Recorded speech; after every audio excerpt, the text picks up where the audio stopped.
Hello everyone, welcome to the new word with IIT thinking. आज हम देखने वाले हैं नीट के PYQ क्वेश्चन, जो कि टॉप क्वेश्चन होंगे और ये 10 क्वेश्चन आपको 10 कॉन्सेप्ट सिखाएंगे। ठीक है, ये सारे हमारे PYQ होंगे और सारे डिफरेंट क्वेश्चन है। हर एक क्वेश्चन से आप एक कॉन्सेप्ट सीखेंगे और इन क्वेश्चन को मैं ट्रिक से भी सॉल्व करके आपको बताऊंगा आपको एग्जाम में कैसे सॉल्व करना है।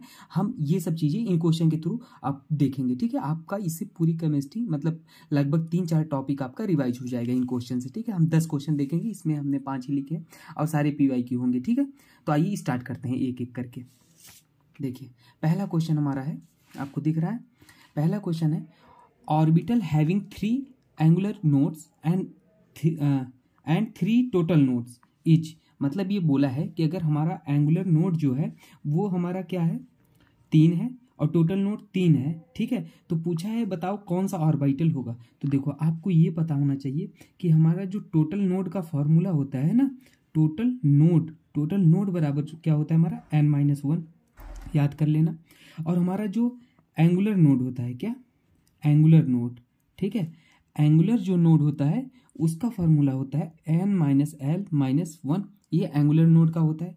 ठीक है, और देखो एंगुलर नोड का l होता है केवल, हमने ये रेडियल नोड का लिख दिया था। एंगुलर नोड का केवल l होता है। ठीक है, देखो, और हमारा रेडियल नोड जो होता है, 3 फार्मूले आपको इस क्वेश्चन के थ्रू सीखने को मिलेंगे, n-l-1। ठीक है, ये हमारा रेडियल नोड होता है।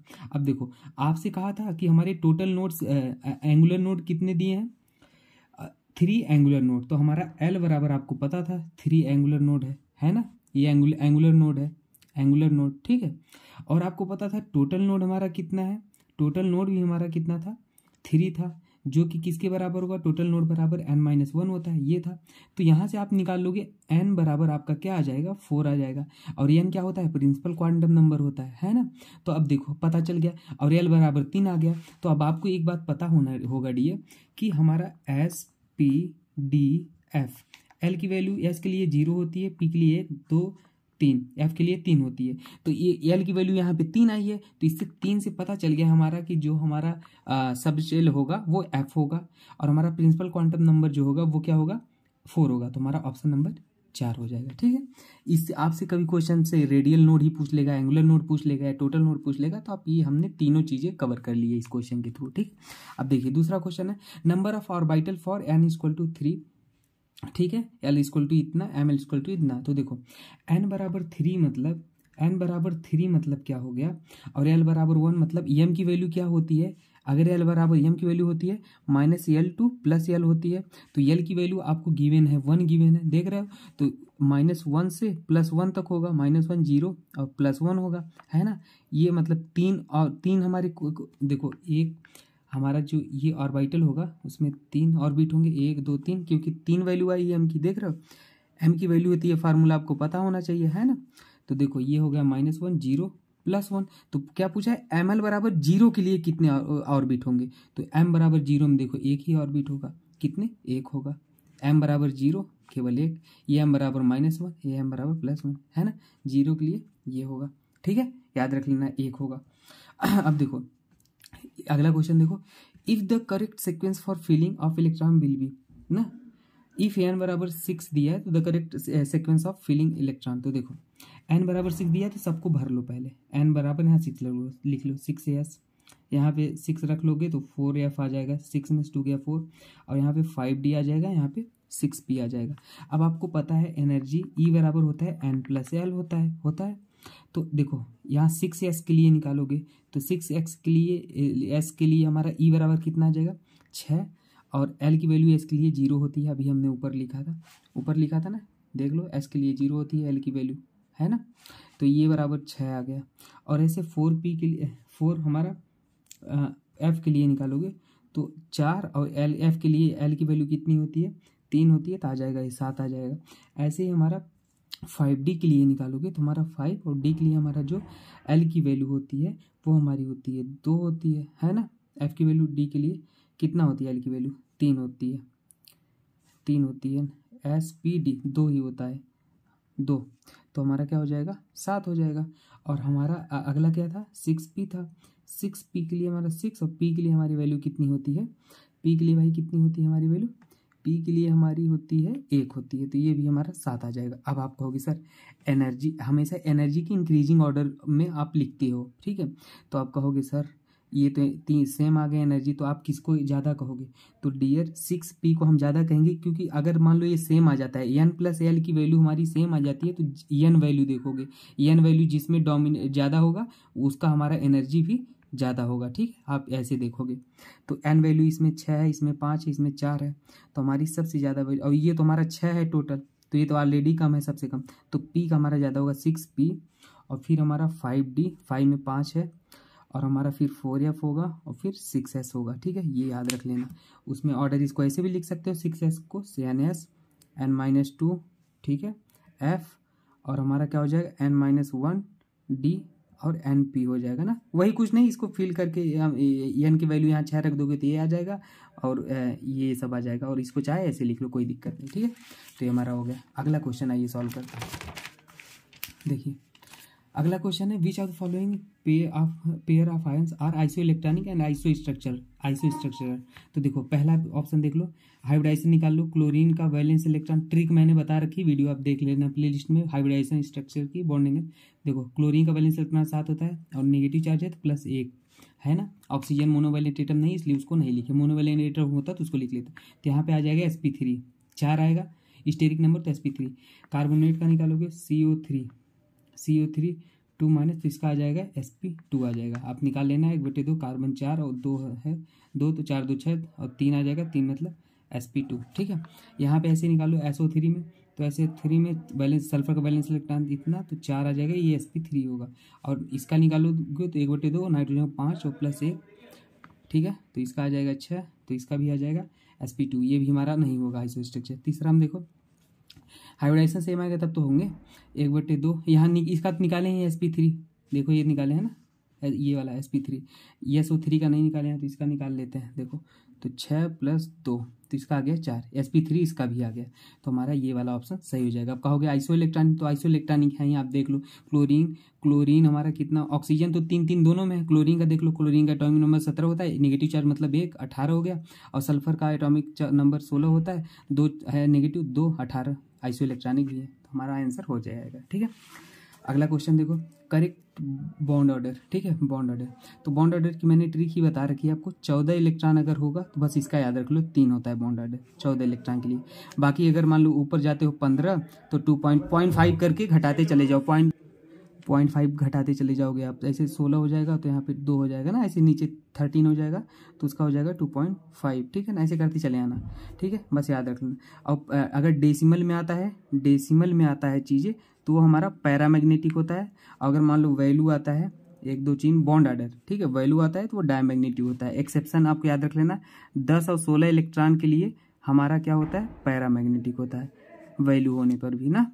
मैंने क्या बोला, बॉन्ड ऑर्डर अगर डेसिमल में है तो क्या होता है, पैरामैग्नेटिक होता है डेसिमल में, और वैल्यू होता है तो वो हमारा डायमैग्नेटिक होता है, लेकिन 10 और 16 इलेक्ट्रॉन के केस में पैरामैग्नेटिक कर देना ना, ठीक है।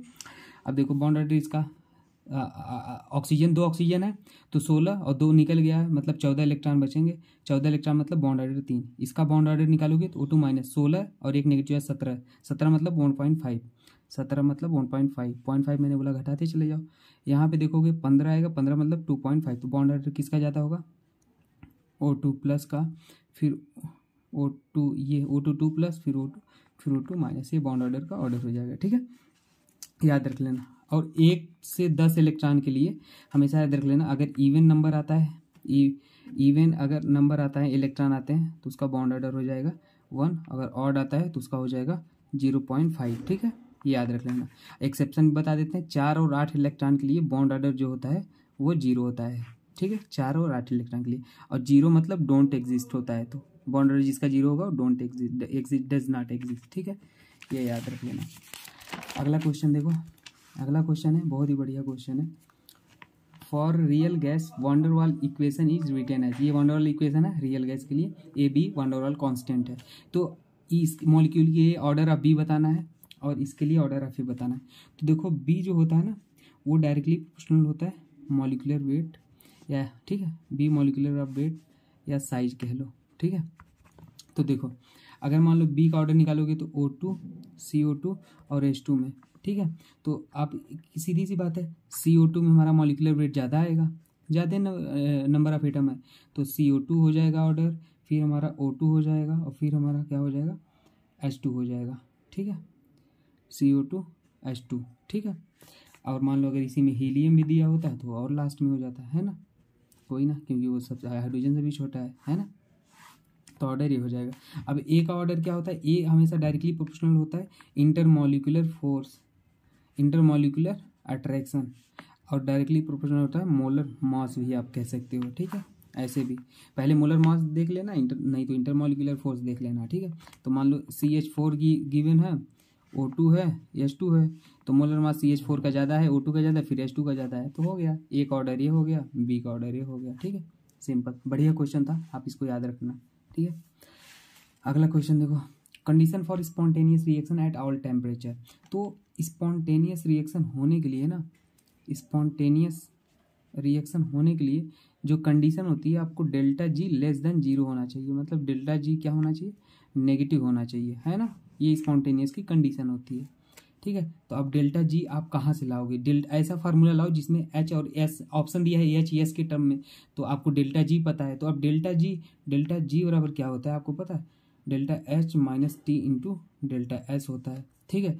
तो अब डेल्टा जी वैल्यू को आपको निगेटिव करना है एनी हाउ, तो आप क्या कर दोगे, अब आपको इसको निगेटिव करना है, तो आपको हमेशा क्या करना होगा, delta H less than zero कर दो और delta H greater than zero कर दो, तो ये वैल्यू अपने आप निगेटिव हो जाएगी। आप कहोगे सर समझ में नहीं आया, डियर देखो, डेल्टा एच मान लो, डेल्टा एच को क्या करना है आपको, और डेल्टा एच को हमारा क्या करना है, कम करना है। मान लो इसे 2 ले लो और डेल्टा एच को मान लो टी कुछ भी ले लो, टी मान लो कुछ भी है एक्स, और डेल्टा एच को आपको जीरो से बड़ा मानना है, मतलब कि बड़ा मानना है, तो आप मान लो यहाँ पे 5 है ना, 5 और 2 से बड़ा होना चाहिए ना। तो देखो या अब देखो, अब आप अगर 2 माइनस 5x करोगे तो x कुछ भी हो जाए, मान लो जीरो, x बराबर बस नॉट इक्वल टू जीरो है, तो x कुछ भी लोगे तो हमारी डेल्टा जी वैल्यू क्या होगी, नेगेटिव ही आएगी। तो कहने का मतलब है यही कंडीशन है, आप जब ये कंडीशन रखोगे ना तभी ये हमारा नेगेटिव होगा, ठीक है, ऐसे याद रख लेना। अगला क्वेश्चन देखो, हाँ दिख रहा है आपको क्वेश्चन, देखो हाँ, a compound is form by element A and B, the crystalline cubic structure has the atom A corner. इसमें हम सवाल पढ़ लिए हैं, आप सवाल पढ़ लेना। ये बोला है कि ए एटम जो है ना कॉर्नर को ऑक्यूपाई कर रहा है, तो क्यूब है मान लो हमारे पास एक, ठीक है, क्यूब है एक, तो कॉर्नर पे जो हमारा एटम का वो होता है ऑक्यूपाइड स्पेस होता है वो 1/8 होता है। टोटल कितने कॉर्नर होते हैं, 8 होते हैं, तो ए हमारा कॉर्नर ऑक्यूपाई कर रहा है, 8 कॉर्नर पे होगा, तो एक कॉर्नर का कंट्रीब्यूशन 1/8 होता है, तो 8 कॉर्नर का मल्टीप्लाई कर दोगे, तो 8 से 8 कट गया, ए बराबर 1 आ गया। अब बोला है बी जो है वो BCC बॉडी सेंटर पे ऑक्यूपाई हो रहा है, मतलब यहाँ, तो अगर किसी क्यूब के यहाँ पे रखोगे तो पूरा कंट्रीब्यूशन होगा ए होगा, तो हमारा जो फार्मूला होगा ना AB होगा, सिंपल ना।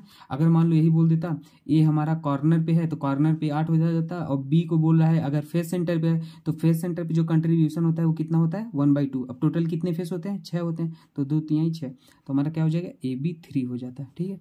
ये भी नीट का क्वेश्चन है जो मैंने ये करा दिया, ठीक है, आप याद रख लेना।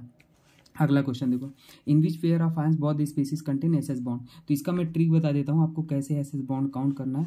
अगर देखो हमारा कैलकुलेटेड ऑक्सीडेशन स्टेट निकालो, कैलकुलेटेड ऑक्सीडेशन स्टेट, ठीक है, अगर वो हमारा calculated oxidation state greater than +6 आता है, +6 सल्फर का मैक्सिमम ऑक्सीडेशन होता है, मैक्सिमम ऑक्सीडेशन स्टेट होता है, ठीक है।